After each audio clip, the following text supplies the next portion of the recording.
Welcome back to our channel. Question 21 is about reaction rates. Okay,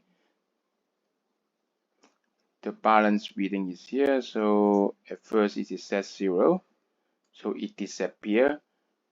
The mass decreases. Okay, so something leave the reaction, leave the reactant. So this is calcium carbonate.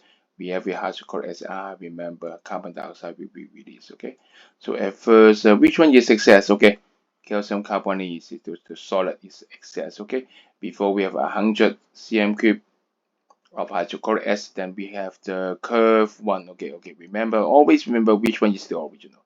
So this is the original.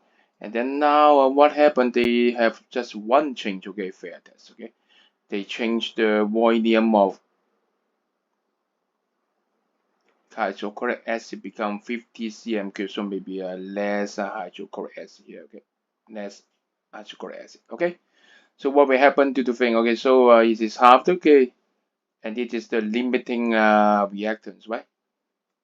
The calcium carbonate is excess, so it is limiting. So the limiting reactant is half, so the final product should be halved. Okay, so the drop of mass should be half. So before is here, it should be this one. So either A or C. Okay, so think about will it drop quicker or similar at first? Okay, now we have a fewer reactants. Well, of course, the reaction rates can't be faster, right? So the drop of the thing can't be faster.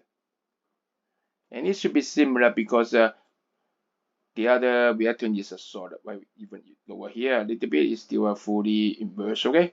So the reaction rate should be similar. And then when the hydrochloric acid leaves, okay, maybe the reaction, maybe some of the calcium carbonate will be exposed to air, so low reaction, so reaction rate drops, okay? So I think the answer should be C. This one, okay. Got it? Remember, say it. Well done to you. See you for next question. Bye.